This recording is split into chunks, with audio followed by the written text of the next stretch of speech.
I was pretty much afraid of everything, afraid of the world, afraid of speaking, really, really shy kid.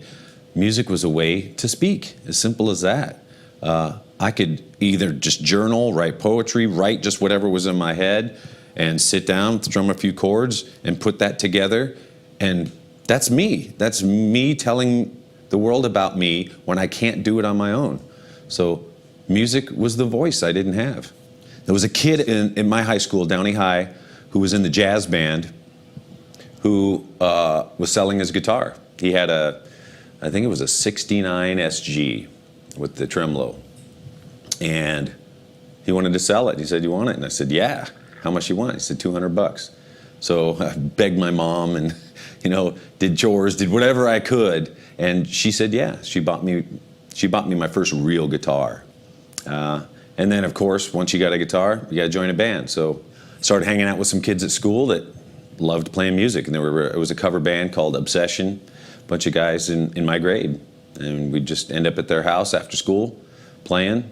Black Sabbath was the band that just totally lit me up. So heavy, so moving. I sunk right into that. I could close my eyes and be in there. Me and a buddy growing up in school, John Zander was his name, we would try and top each other, every day. Like, hey, look what I learned. And then, oh, well, look what I got. And like, oh, damn. And I'd go back and learn something else. And then he'd go, ah. So the great, high school competition, got us to another level, which was great. And then at some point it was like, wow, the guys I'm playing with, I need to play with better players. And I was writing, I wrote some songs. They didn't like them. They just wanted to play covers. And then I kind of decided, well, I got to start playing with other people. So right then I kind of knew that I was on a quest. I wanted to get better. And some friends didn't understand that. They just, why don't you, just hang out with us? And I was on a quest to go places. I think it was my sophomore year, I went back to high school the summertime to gear up to start playing football again. And I had long hair at that point, and the coach said, "You have to get a haircut." And I said, "Yeah, but Eddie Van Halen's got long hair, and Michael Schenker's got long hair. I want to play football and have long hair. You can't do it." So right then, it was one of those forks in the road that was pretty pivotal in my life that I had no clue about. And I kind of just said, well, screw this. Do I want to be second strings, playing football, or do I want to be up on stage, with a mission, speaking through music? I didn't know it at the time, but it was pretty much the right choice.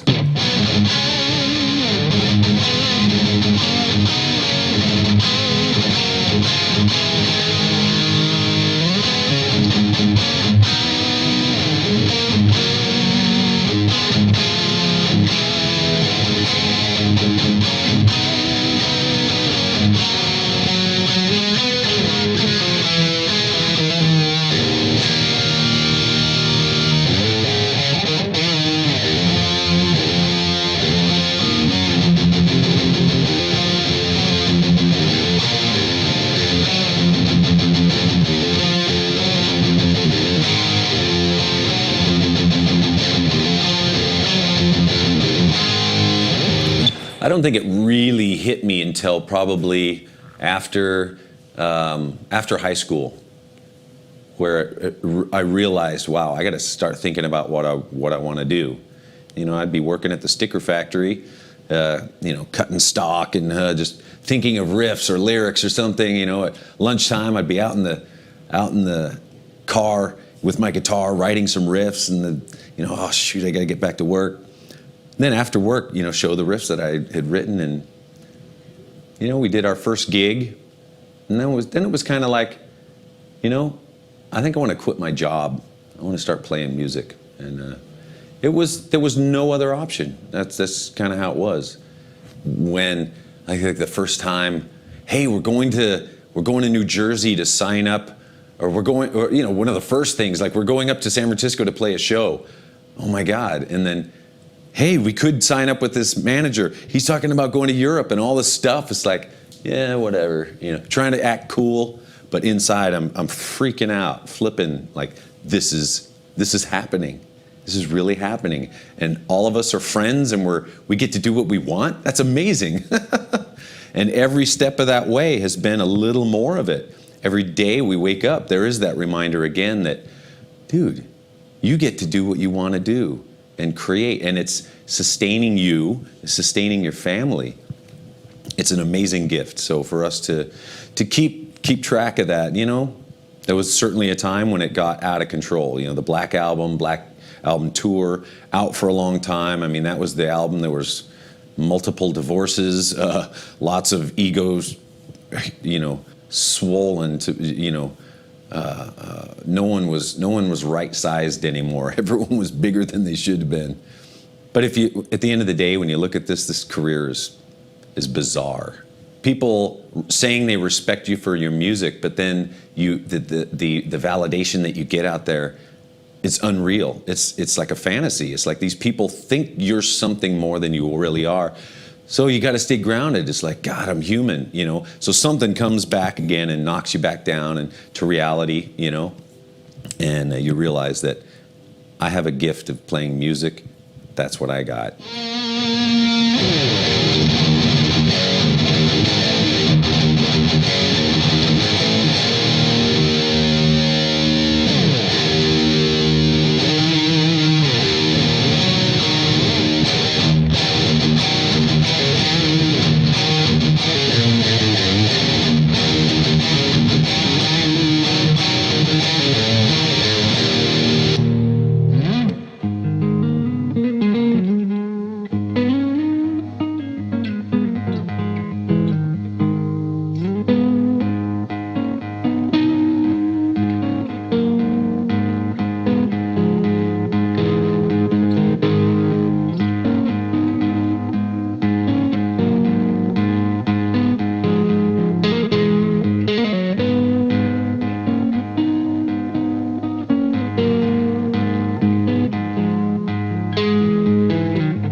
I grew up listening to guitar players. Mostly, I loved rhythm guitar players. Obviously, Tone Iommi was a big influence on most metal guitar players, and obviously the riffs, the single note riffs, and they sounded fat.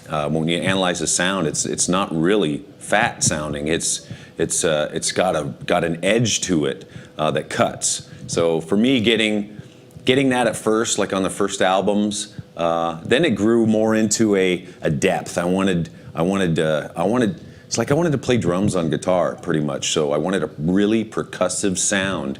So one that really reacts quickly and is punchy, but also if you hang on a chord, it's going to fill the room.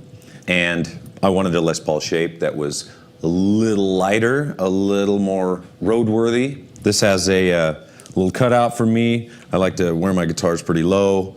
This is got a little more sharpness to it. I can get up a little higher, even though you don't want to hear me solo.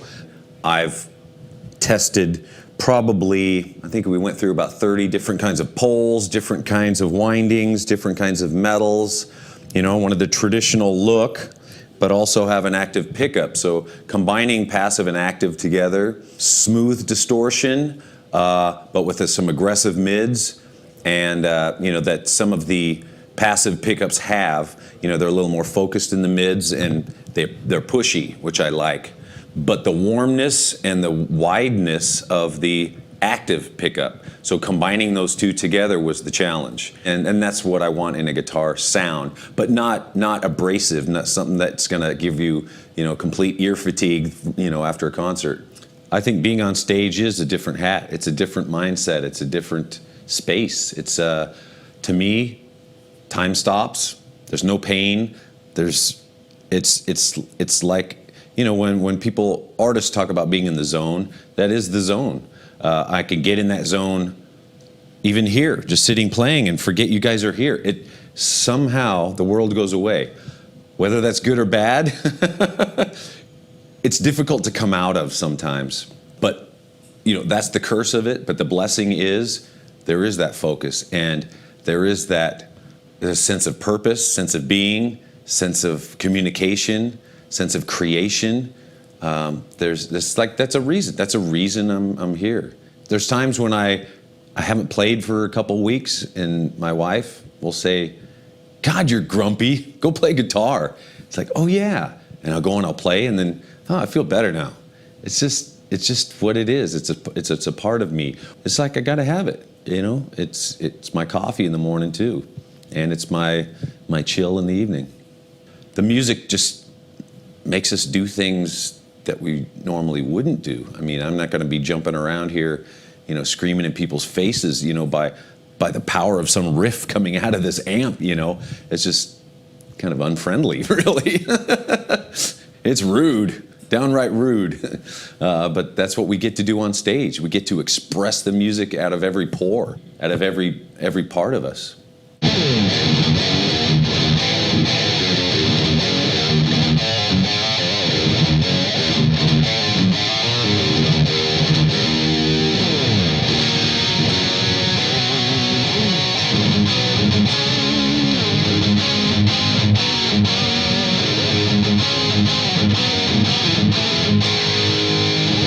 Most things in life that are worthwhile, you got to work at. You got to work at.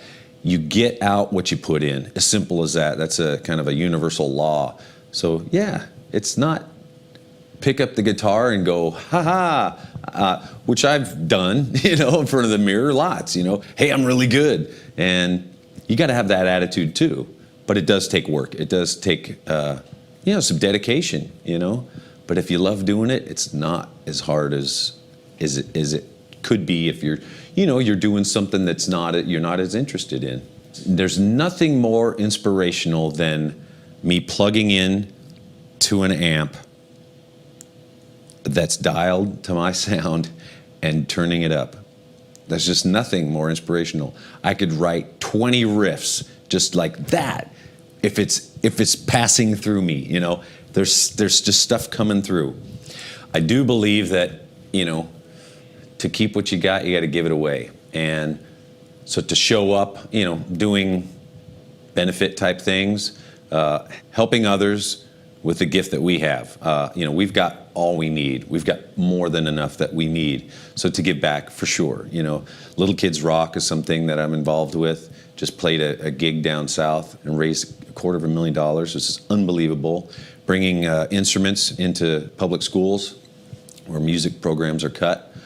I think if there's a kid out there that's got that gift or just needs a little something, whatever it may be, you know, if it's that $5 guitar at the swap meet that shows up for somebody else somewhere else, and I've helped with that, it's a good feeling. That's a better feeling than most of the other feelings on this planet.